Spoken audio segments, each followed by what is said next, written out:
మహాఘనుడా, మహోన్నతుడా, నా ప్రియమైన తండ్రి, మీ పవిత్ర పాదములకు హృదయపూర్వకంగా వందనాలు. కల్వరి శిలువలో నా కోసం చిందించిన అమూల్యమైన రక్తధారల కోసం వందనాలు చెల్లిస్తూ, ఇచ్చిన పరిశుద్ధాత్మ దేవుణ్ణి బట్టి స్తుతిస్తూ, శ్రమలలో ఇబ్బందులలో హల్లెలూయా స్తోత్ర గీతాలు పాడాలని మీరు కోరుకుంటున్నందుకు మిమ్మల్ని ఆరాధించి పూజిస్తూ ఈ సమయాన్ని దీవించుమని ప్రభు అయిన యేసుక్రీస్తు నామములో సమర్పించి వేడుచున్నాము తండ్రి, ఆమెన్.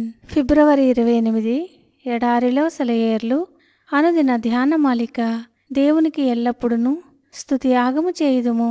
హెబ్రీయులకు రాసిన పత్రిక 13వ అధ్యాయం 15వ వచనం. ఒక దైవ సేవకుడు చీకటిగా మురికి వాసన కొడుతున్న చిన్న గుడిసెలోకి తొంగి చూశాడు.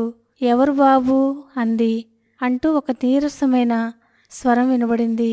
అగ్గిపుల్ల వెలిగించేసరికి అవసరాలతో బాధలతో శుష్కించిపోయిన ఒక ముసలి ఆకారం కనిపించింది. నల్లగా ముడతలు పడిపోయిన ముఖంలో జాలిగా బేలగా ప్రశాంతంగా చూసే కళ్ళు.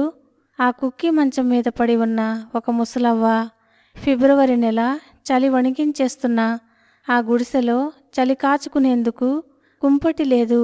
ఆమెకి తినడానికి తిండి లేదు. ఆమెకి ఉన్న వల్ల రెండు కేళ్లవాతం, దేవునిపై విశ్వాసం. ఇక అంతకంటే దిక్కులేని స్థితిలో మరెవరూ ఉండరు. కానీ ఆ ముసలవ్వ తనకిష్టమైన పాట ఒకటి పాడి వినిపించింది.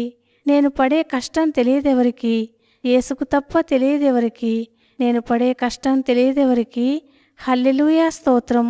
పడుతూ ఉంటాను, లేస్తూ ఉంటాను, నిలబడతాను, కూలిపోతాను. మహిమ నా చుట్టూ ప్రకాశిస్తుంది. హల్లెలూయా స్తోత్రం. ఇలా సాగిపోతుంది. నేను చేసే పనినెవరూ చూడరు. నా బాధలెవరికీ తెలియవు. మళ్ళీ వెంటనే హల్లెలూయా స్తోత్రం.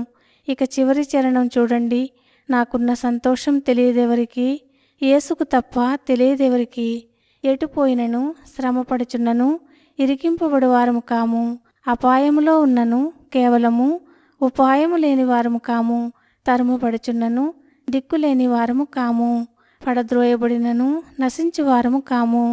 ఆ ముసలవ్వకున్న ఆనందాన్ని అర్థం చేసుకోవాలంటే ఈ వాక్యాన్ని గుర్తు చేసుకోవలసిందే. మార్టిన్ లూథర్ తన మరణశయ్య మీద ఉన్నాడు. బాధతో మూలుగుతూ ఆ బాధలోనే 4 మాటలు చెప్పగలిగాడు. ఈ బాధలన్నీ ప్రెస్లో కంపోజిటర్లు టైప్ సెట్టింగ్ చేయడం లాంటివి. కంపోజ్ చేసినప్పుడు మన అర్థాన్ని అందరూ చదవగలరు. కానీ అప్పటిదాకా కూడా మనం ఆగనక్కర్లేదు. తుఫాను వస్తున్నప్పుడు ఓడలో తిరుగుతూ నావికులకి ధైర్యం చెబుతున్న పౌలు విషయం ఊహించండి.